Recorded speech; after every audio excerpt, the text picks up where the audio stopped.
Hello, everyone. Welcome to another episode of Deep Dive Podcast. Hope you are doing well and taking good care of yourself. We go beyond the headlines and uncover the truth behind real stories, real crimes, and real consequences. Let's move towards today's topic. I want you to take a second and just imagine the most terrifying scenario you can possibly think of while out camping.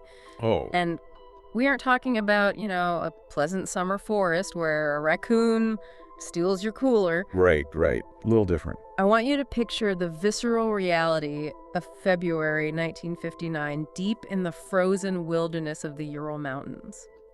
Which is just unforgiving. Completely. The temperature has plummeted to minus 30 degrees Celsius. There is a howling, relentless wind tearing across an empty, pitch-black snowfield. Just brutal conditions. And you are out there with a group of 9 highly experienced, heavily trained explorers. Yeah. And then suddenly something happens, something so deeply horrifying that this group of seasoned survivalists collectively decides that their warm, secure tent, their absolute only shelter from the lethal elements, is a death trap. It is a scenario that defies every single survival instinct a human being possesses. Exactly. We are talking about professionals who chose to run out into the freezing darkness, completely unprotected. Yeah. I mean, barefoot, half-dressed, leaving all their life-saving gear, their coats, and their axes behind. It makes no sense. And that's exactly why we're here today. Our mission for this deep dive is to carefully unpack the physical evidence and the chilling timeline of what has become known as the Dyatlov Pass incident. Yes, the infamous incident. We have compiled a mountain of historical notes, forensic details, and chronological logs to try and make sense of an anomaly that has baffled investigators for over 6 decades. It really is a massive puzzle. It is. Okay, let's unpack this. So, as we go through these details, I want you, the listener, to keep one fundamental question in your mind throughout this entire deep dive. What's that? What could possibly be so terrifying, so completely overwhelming, that freezing to death in the snow suddenly becomes the better option? That really is the ultimate question here. It really frames everything we're about to look at. Let's start by setting the scene. The year is 1959. It's January, and a group of young hikers from the Ural Polytechnic Institute is gearing up for a major winter expedition deep into the mountains. Right, and we should clarify, this isn't a casual weekend trip for amateurs. No, not at all. These are serious athletes. They're looking to earn their grade through hiking certification. Which was the highest difficulty rating in the Soviet Union at the time. You didn't just walk into that. Exactly. And their leader is Igor Dyatlov.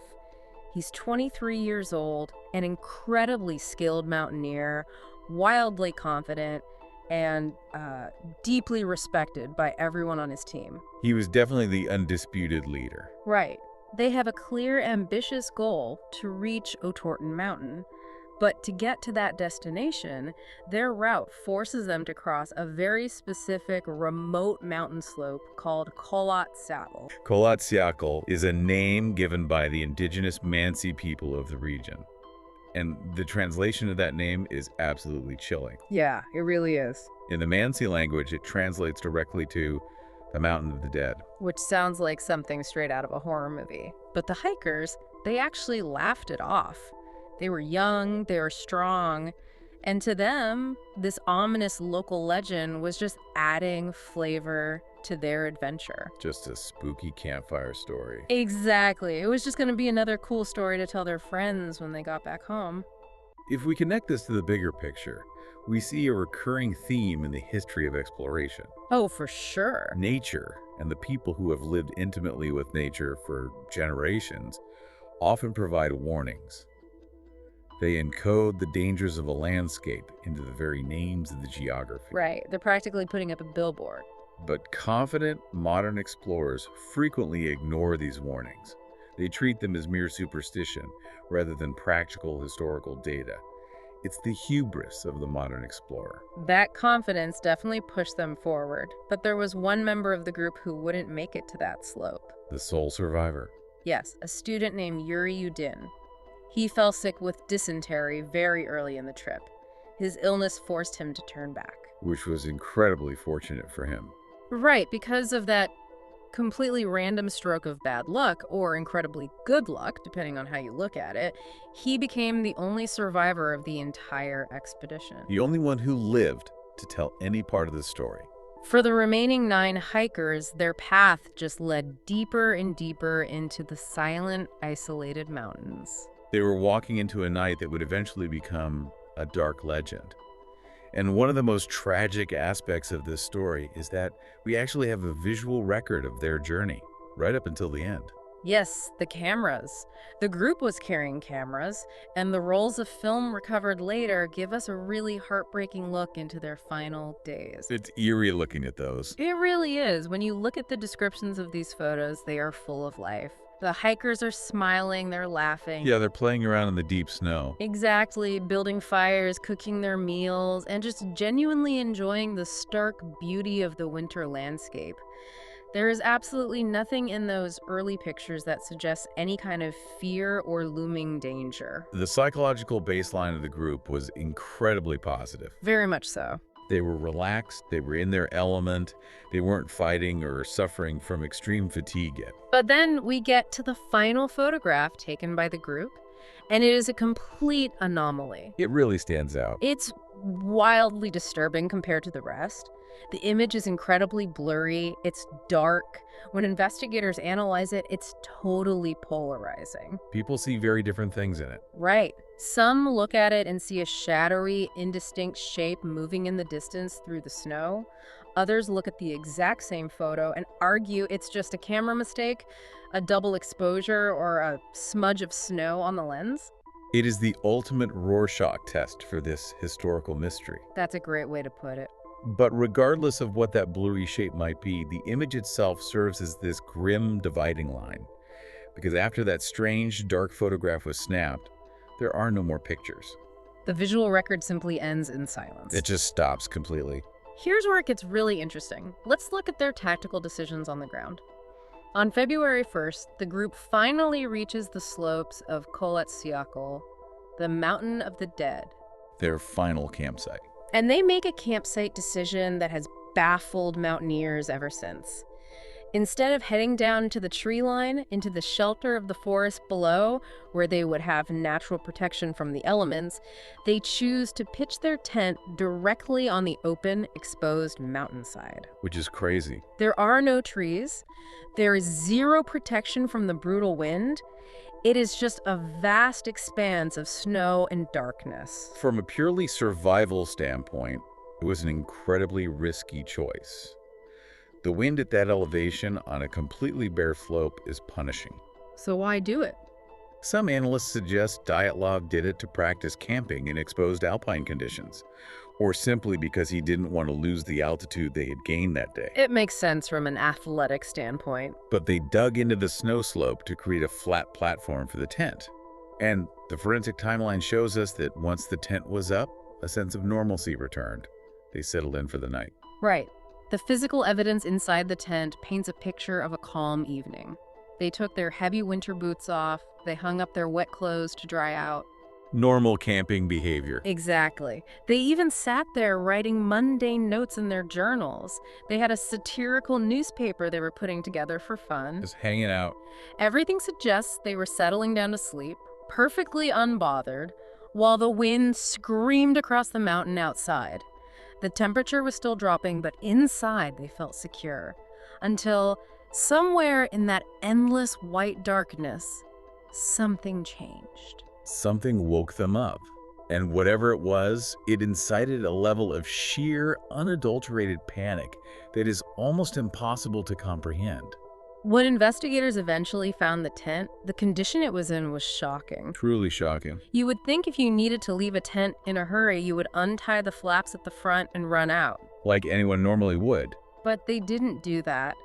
The heavy canvas of the tent had been violently slashed open. And the crucial detail: forensic tests on the fabric proved definitively that it was slashed from the inside. Try to put yourself in that exact moment. It's terrifying. Imagine the absolute terror inside that small, cramped space. 9 people packed together in the pitch black, suddenly realizing that a lethal snowstorm outside is preferable to whatever is happening inside or right outside their shelter. It's unthinkable. They didn't go for the door. They used knives to physically destroy their only protection from the elements just to get out faster. Have you ever stepped out of your house in the dead of winter without a coat just to grab the mail, and that chill instantly hits your bones? Oh, absolutely. Now imagine doing that in minus 30 degrees, because when they burst through that slashed canvas, they were completely unprepared. They didn't stop to grab their boots, they didn't grab their heavy winter coats, they didn't take a single scrap of food, they just went out into a blizzard. This raises an important question. If they were fleeing in a blind, chaotic panic from a sudden natural disaster like an avalanche rushing toward them, you would expect the physical evidence of their escape to reflect that chaos. Right. Running for your life looks a certain way. You would expect scattered tracks, people running in different directions, frantic leaping movements. But that is not what the rescuers found at all. When the search teams finally arrived, they found a trail of footprints leading away from the ruined tent. Exactly 9 sets of footprints. All accounted for?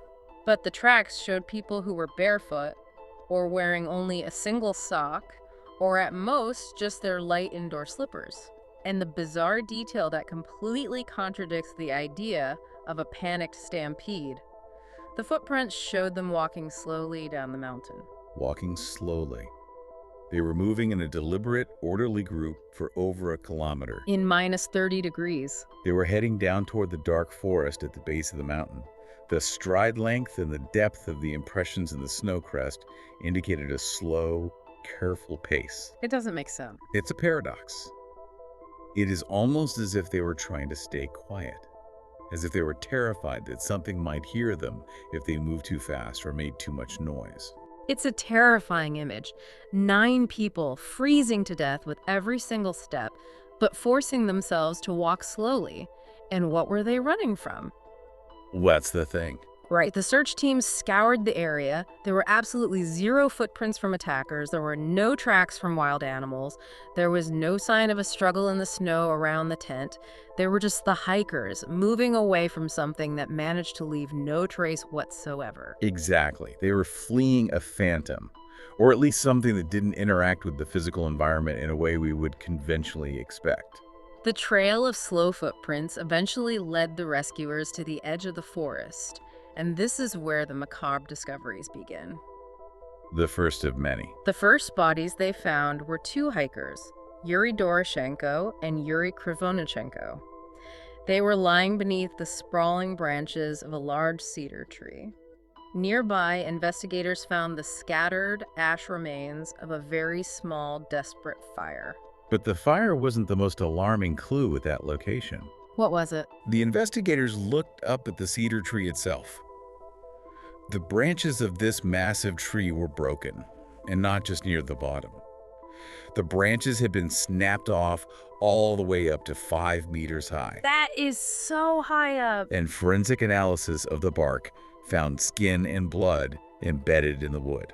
5 meters. You don't expend that kind of precious energy in minus 30-degree weather unless you are driven by absolute necessity. You don't.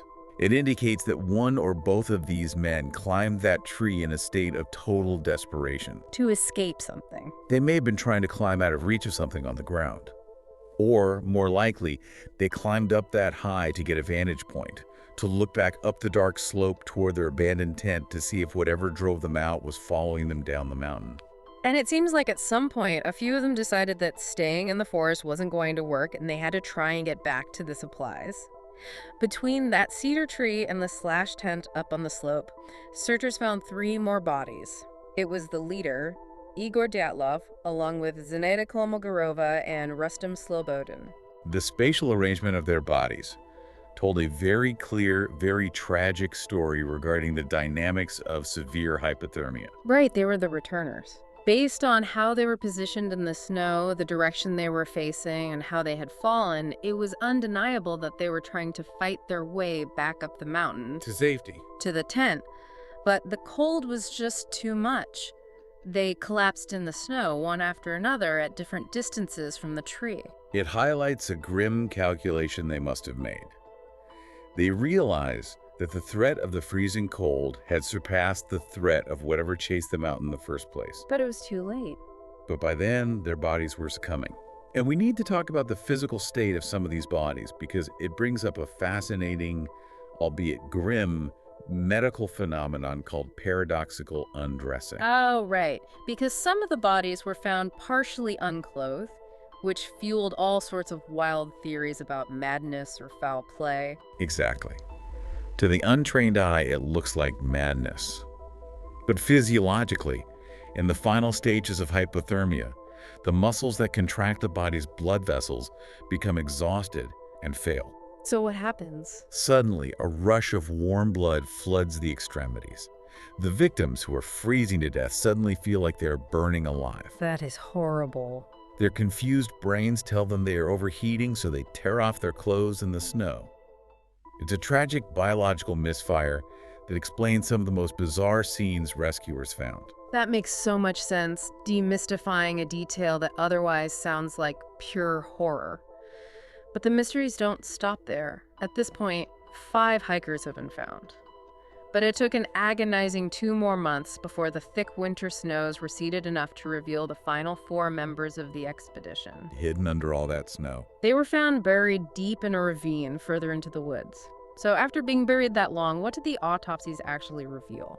This is where we have to separate the ghost stories from the biomechanics, because the forensic evidence here shifts from a tragic survival story into an absolute medical anomaly. What did they find? The medical examiners found injuries comparable to a high-speed car crash. One of them had a completely crushed skull. 2 others had massive catastrophic chest fractures. To crush a human rib cage or skull to that degree requires immense concentrated kinetic energy, right? Massive amounts of force. The doctor stated on the record that the sheer pressure required to cause that level of internal bone damage was equivalent to a violent, high-velocity impact. But here is the part that drives people crazy. Despite this devastating internal trauma, there were 0 external wounds on those bodies. Nothing. No massive bruises, no deep cuts, no scrapes that would suggest they fell off a cliff or were violently beaten. It was as if their bones had been shattered by an invisible wave of pressure that left their skin completely untouched. It definitely sounds like it defies standard biomechanics. If a physical object, like a blunt weapon, strikes you hard enough to shatter your ribs, it leaves a massive contusion on the surface. But here, the surface was pristine. And as if that wasn't baffling enough, there was one more detail discovered in that ravine. One of the hikers, a woman named Ludmila Dubinina, was missing her tongue. Yes, the missing tongue. Wait, a missing tongue? I've heard that detail used to justify everything from alien abductions to ritualistic killings. Yes, the missing tongue is the detail that gets sensationalized the most. But forensic taphonomy, which is the study of how organisms decay over time, tells us exactly what happened here. Soft tissues, like the eyes and the tongue, are the very first things targeted by scavengers or degraded by environmental factors. Ah, so there's a biological explanation. Exactly. We have to remember where she was found. She was face down in a stream inside that ravine for over 2 months. Flowing water accelerates tissue degradation, and scavengers exploit the most accessible soft tissues first. So while a missing tongue sounds like a horror movie, it is a perfectly natural outcome of where her body rested in the environment. Okay, that makes sense. Demystifying the impossible. So what does this all mean? We have a slash tent, barefoot footprints walking slowly, paradoxical undressing, and bodies with crushed chests but no bruises. What's fascinating here is how the physical evidence requires us to look past the supernatural and dig deep into rare but actual scientific phenomena. Because it's a puzzle where the pieces don't seem to fit at first glance. Every time you think you have a simple theory that fits, a piece of forensic evidence demands a more complex scientific explanation. Let's talk about those complex explanations, because it wasn't just the bodies that were strange. During the investigation, scientists tested the hikers' recovered clothing, and they discovered an inexplicable presence of radiation on some of the garments. Which naturally introduces a completely foreign element into a wilderness survival scenario. Right. Why would hikers in the remote Ural Mountains have irradiated clothing? people immediately jump to nuclear tests or secret weapons. But when we say radiation, we aren't talking about a nuclear bomb, right? Exactly. The forensic reports specifically noted beta radiation on a few isolated pieces of clothing. We have to look at their backgrounds. Some of these students worked in university physics labs back in the city. Oh, that's a good point. Moreover, the camping lanterns used during that era utilized thorium mantles. Which are slightly radioactive? Precisely. If a mantle crumbled in a backpack, or if they hadn't washed their lab clothes thoroughly, beta radiation would absolutely show up on a Geiger counter. It's a red herring that sounds sinister, but has a remarkably mundane origin. Okay, but what about the glowing orange lights people reported? Witnesses in nearby villages, people who had no connection to the hikers, reported seeing unexplained, brightly glowing orange lights moving silently across the night sky on the exact same date the hikers fled their tent. Is that just local superstition creeping in? It's highly likely a mix of Cold War reality and post-event exaggeration. The Soviet Union was testing R-7 intercontinental ballistic missiles, hundreds of miles away at the Baikonur Cosmodrome. Ah, missiles. A high-altitude missile launch in the dead of winter can create strange, glowing atmospheric anomalies that scatter light for vast distances. Combine that with a terrifying mystery, and people naturally connect the two events. All right, so if we rule out aliens, nuclear bombs, and cryptids, we need to look at the most scientifically robust theory, and that usually brings us to an avalanche. Initially, an avalanche makes sense. It would cause a sudden panic, force them to cut the tent open, and could potentially explain the blunt force trauma. But traditional avalanches completely fail when you look closely at the evidence. How so? A traditional avalanche does not explain why the tent was still largely standing and visible when rescuers arrived. It certainly doesn't explain the slow, methodical, barefoot footprints leading away. If an avalanche is coming, you run, you don't walk carefully. Right. But recent science has actually provided an incredible update to this. In 2021, a group of researchers revisited this case using advanced computer models. And they didn't just use any models. They utilized the snow animation code developed by the researchers who animated the snow in the Disney movie Frozen. It's a brilliant piece of cross-disciplinary science. They were looking at a very specific phenomenon called a delayed slab avalanche. Can you break down the physics of that for us? Certainly. Remember how we said Dyatlov dug a flat platform into the snow slope to pitch the tent? Right, to level it out. By doing that, he undercut the snowpack above them. Now, add the severe katabatic winds, heavy, freezing winds pouring down the mountain. Over hours, that wind deposited a massive, dense slab of hard snow directly above the tent. Like a ticking time bomb. Exactly. Eventually, the sheer weight of that rigid block of snow caused it to fracture and slide. But it didn't tumble like a cloud of powder. It moved as a solid, rigid block. And when a solid block of dense snow drops onto a tent, it acts like a non-Newtonian solid. It strikes with immense distributed pressure. Think about dropping a heavy book on a phone screen versus hitting it with a hammer. That makes total sense. The block crushed the hikers inside the tent, causing the devastating chest and skull fractures we saw in the ravine victims. But because the tent fabric and sleeping bags distributed the force, it didn't leave external bruises on the skin. It simply shattered them from the inside out. That perfectly explains the biomechanics. So the tent gets crushed by this heavy slab. They panic, slash their way out, and find themselves in the freezing dark. They don't know if a larger avalanche is coming, so they move away. But they have severely injured team members. You can't run through waist-deep snow in the dark with crushed ribs. Which perfectly explains the slow, methodical footprints. They were helping their dying friends down the mountain. They were trying to reach the tree line to build a shelter or a fire, but the elements simply overwhelmed them. It transforms the story from a supernatural horror into a profound tragedy of survival, physics, and extreme human endurance. The location itself bears the weight of this solved yet still incredibly somber mystery to this day. The mountain pass, where this tragedy occurred, has been officially renamed Dyatlov Pass in honor of the group's young leader. It has become a site of dark historical fascination. Thousands of hikers and tourists visit the area every single year, trying to walk in their footsteps and understand what happened. And yet, the accounts from those modern visitors are surprisingly consistent.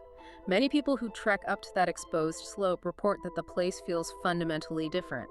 They describe it as being too quiet, too empty. They say it feels as if the mountain itself is holding its breath. It is a profound psychological response to a landscape defined by tragedy. We want to thank you for joining us on this deep dive into one of history's most fascinating and deeply human scientific mysteries. Before we leave you, there is one final provocative thought I want you to mull over. We talked at the very beginning about the indigenous Mansi people and how they named that slope the Mountain of the Dead, long before Igor Dyatlov and his team ever set foot there. Yeah, that creepy detail. We often assume that ancient names are just poetic metaphors about harsh winter weather or dangerous terrain. But consider the possibility that the name wasn't a metaphor at all. What if the Mountain of the Dead was a literal historical record? A documented hazard. Exactly. A documented multi-generational memory of the exact specific physics of that mountain. The unique geometry that creates those lethal delayed snow slabs. It suggests a humbling possibility, that the environmental hazard that caused the Dyatlov Pass incident isn't just a freak accident of the past, but something intrinsic to the geography itself. Something that, just as the local lore recorded, is still out there in the freezing darkness, just waiting for the next confident explorer.